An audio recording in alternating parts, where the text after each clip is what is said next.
আল্লাহ তাআলা আমাদেরকে আহ্বান জানিয়েছে, ওহে বিশ্বাসীরা, পাপ হতে পারে, ভুল হতে পারে, অন্যায় হতে পারে, ওই অন্যায়ের উপর অটল থেকো না, আমার কাছে ফিরে আসো।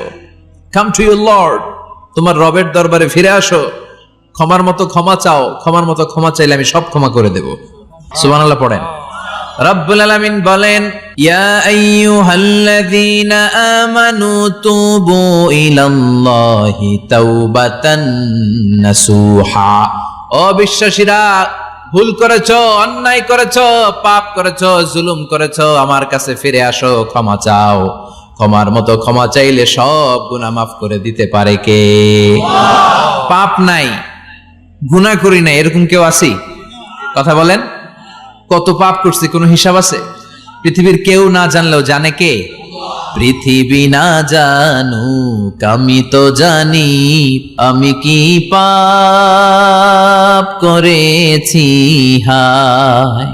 আমার পাপের করলে বিচার, বাঁচার আমার নাই উপায়। দয়াময় প্রভু মাফ করো আমায়, মাফ করো আমায়। পড়েন আমিন। আমাদের পাপগুলো ক্ষমা করে কে? চিল্লায় বলেন কে? আল্লাহ ডাকে বলে, গোলাম আমি হলাম গাফিরুয যামব কাবিলুত তাওব। আমার কাজ হলো ক্ষমা করা, আমার কাজ হলো তওবা কবুল করা। শয়তানের কাজ হলো ওয়াসওয়াসা দেওয়া, আমাদেরকে ভুল পথে নিয়ে যাওয়া। আর আমাদের কাজ হলো ভুল করে ফেলা, আল্লাহর কাজ হলো ভুলগুলো মাফ করে দেয়া। আল্লাহ ডেকে বলে, গোলাম তোরা যদি ভুল না করতি, তোরা যদি পাপ না করতি, তোরা যদি অন্যায় না করতি, তোদেরকে ধ্বংস করে দিয়ে এমন একটা জাতি আমি এই দুনিয়ার বুকে তৈরি করতাম, যারা সকালবেলা ভুল করে দুপুরে মাফ চাইতো, দুপুরে ভুল করে রাত্রে মাফ চাইতো, আজকে ভুল করে আগামীকাল মাফ চাইতো। আর আমি আল্লাহ গুনাহগুলো তাদের সব ক্ষমা করে দিতাম। ক্ষমা করে দিতে আল্লাহর বড্ড ভালো লাগে। বান্দা আল্লাহর কাছে বারবার চাক, চোখের পানি ছাড়ুক, এটা আল্লাহ পছন্দ করে। চোখের পানির যে কত পাওয়ার আপনি কল্পনাই করতে পারবেন না।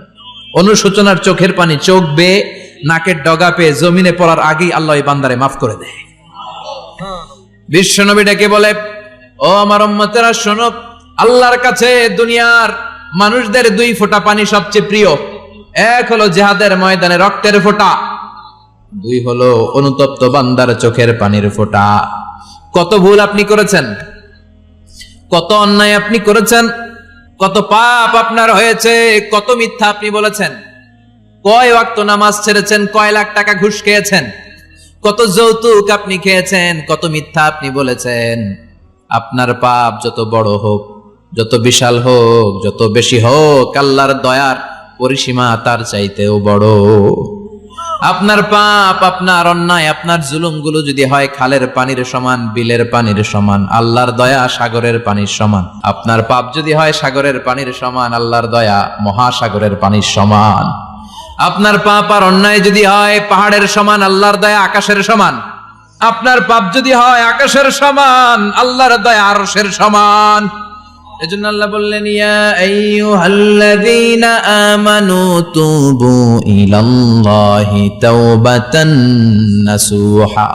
ও আমার গোলাম, তুই তোর নিজেরে যত বেশি ভালোবাসিস, তার চেয়েও আমি তোরে বেশি ভালোবাসি। তোর বাবা মা তোরে যত বেশি ভালোবাসে, তার চেয়েও আমাদেরকে বেশি ভালোবাসে কে? আল্লাহ বললেন, ভালোবাসারে তৈরি করার পরে আমি 100 টুকরা করলাম। চিল্লায় বলেন, কয় টুকরা? 99 টুকরা ভালোবাসা আমি আল্লাহ নিজের মধ্যে রেখে দিলাম। 1 টুকরা ভালোবাসা গোটা বিশ্বের সবার মধ্যে আমি ভাগ করে দিলাম। 1 টুকরা ভালোবাসা পেয়ে আমাদের অবস্থা দেখছেন? আল্লাহ যদি 1 টুকরা না দিয়ে আমাকে 30 টুকরা দিত, কথা কোন? 1 টুকরা না দিয়ে 80 টুকরা দিলে কি হইতো? এজন্য আল্লাহ ডেকে বললেন, গোলাম আমি যে তোদের কত ভালোবাসি তোর ধারণা নাই। চোখের পানি ছাড়, গুনার কথা স্মরণ কর, তওবা কর। তওবার মতো তওবা করলে সব গুনাহ মাফ করে দিতে পারে কে? আল্লাহ। বিশ্বনবী বলে, আমার কোনো গুনাহ নাই, তারপরেও প্রতিদিন 70 বারেরও বেশি আমি তওবা করি। আল্লাহে ইন্নী আস্তাগফিরুল্লাহ ওয়া আতুবু ইলাইহি আকসার মিন 70 মাররা। Could you imagine that? কল্পনা করছেন কোনদিন যে নবীর গুনাহ নাই, ওই নবী তওবা পড়ে প্রতিদিন 70 বার, আকসার 70 বারেরও বেশি। আমার পড়া দরকার কয়বার? আপনার পড়া দরকার কয়বার? বিশ্বনবী 70 বারের বেশি বললে আমাদের পড়া দরকার কয়বার? আর আমরা প্রতিদিন পড়ি কয়বার? কথা কন। আমাদের ভুল হবে, ভুল হতে সমস্যা নাই, ভুল হওয়াই মানুষের স্বভাব, কিন্তু ভুল হওয়ার পরে ভুলের উপর অটল থাকা যাবে না। শয়তান আর মানুষের মধ্যে এই মৌলিক পার্থক্য। শয়তান ভুল করে ভুলের উপরই আছে, ঠিক কিনা? ক্ষমা চায় নাই, কিন্তু আমরা সকালে ভুল করলে দুপুরে মাপ চাই কার কাছে? মৃত্যুর আগ পর্যন্ত আমরা ক্ষমা চাইলে ক্ষমা করে দিবে কে? ইউনূস আলাইহিস সালাম দোয়া করলেন, লা ইলাহা ইল্লা আনতা সুবহানাকা ইন্নী কুনতু মিনাল যালিমিন। এই দোয়াটা পড়েন আপনারা কখন? তুফান ছুটলে? কখন পড়েন আপনারা ইউসুফের খিলে এই দোয়াটা? আমাদের এলাকায় গ্রাম বাংলায় আমরা দেখছি তুফান ছুটলে পড়ে। বজ্রপাত, বজ্রপাতরে কি বলেন আপনারা? ঠাড়া। শুধু বজ্রপাত না, এটা বিপদে পড়ার দোয়া। এটা কিসে পড়ার দোয়া? রাস্তায় বিপদে পড়েছেন এই দোয়া পড়েন, অফিসে বিপদে পড়েছেন এই দোয়া পড়েন, ঘরের ভেতরে বিপদে পড়েছেন এই দোয়া পড়েন। মাছের পেট থেকে এই দোয়া পড়ার কারণে সাইয়েদনা ইউনূস আলাইহিস সালামকে বিপদ থেকে রক্ষা করেছে কে? এটা মুসিবতে পড়ার দোয়া। মুসিবতে পড়লেই আমরা এই দোয়া পড়বো, মনে থাকবে? 1971 সালে পাক হানাদার বাহিনী, আমরা তো দেখি নাই, শুনেছি, কালেমা জিজ্ঞেস করতো সবাইকে। শুনছেন এই ঘটনা? বলতো কালেমা বল, যদি বলতে পারতো ছেড়ে দিত। যেহেতু পাকিরা ছিল মুসলমান, হিন্দু ভাইদেরকে ওরা শুট করতো, হিন্দু টের পাইলে গুলি। তো এক বাঙালি মুসলমানকে ধরে পাকিস্তানি মিলিটারি জিজ্ঞেস করতেছে, কালেমা বল, মুসলমান নাকি হিন্দু? কয় আমি মুসলমান। কয় তাহলে কালেমা বল, সালে কালেমা বাতা। এখন সে ভয়ে এই দোয়া পড়া শুরু করছে। সে পড়তে শুরু করছে, লা ইলাহা ইল্লা আনতা সুবহানাকা ইন্নী কুনতু মিনাজ জালিমিন। পাকিস্তানি কয় সালে ये तो मुसीबत का कलिमा है। মানে বাঙালি এটা তো মুসিবতে বললে পড়ে, বাঙালি কয় হাম তো ভি মুসিবত মে হ্যায়, আমিও তো মুসিবতেই আছি। তুমি বন্দুক মাথার মধ্যে ধরে আমার কালিমা জিজ্ঞেস করতেছো, আমার কি আর হুশ জ্ঞান আছে? আমি কি পড়তেছি আমি নিজেই জানি না। তাহলে এটা হচ্ছে মুসিবত কা দোয়া, মুসিবত কা কালিমা। বিপদে পড়লেই পড়বেন, শুধু এমন না যে তুফান ছুটলে পড়বেন, আকাশে থান্ডার বজ্রপাতে পড়বেন না। যে কোনো দোয়াতেই লা ইলাহা ইল্লা আনতা সুবহানাকা ইন্নী কুনতু মিনাজ জালিমিন।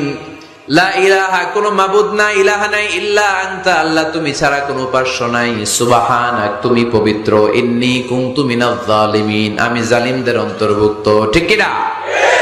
এজন্য আল্লাহ বলেন আমার কাছে চাও, চাওয়ার মতো চাইলে আমি সব দিয়ে দিতে পারি। কেউ ফিরে না খালি হাতে, আল্লাহরে তোর দরবারেতে। সবাই পড়েন, কেউ ফিরে না। এই কথাটা 100% ঠিক না? সুবহানাল্লাহ বলেন। এজন্য এখন থেকে বেশি বেশি কি করব? কি করবেন? কার কাছে চাইবেন? কবুল করবে উনি? বিশ্বাস হয়? সন্দেহ লাগে? লাগে লাগে? কবুল করবে কে? সব নবীরা চেয়েছেন একজনের কাছে, তিনি কে? সব আল্লাহর ওলিরা চাইতেন একজনের কাছে, তিনি কে? আমরাও চাইব একজনের কাছে, তিনি কে?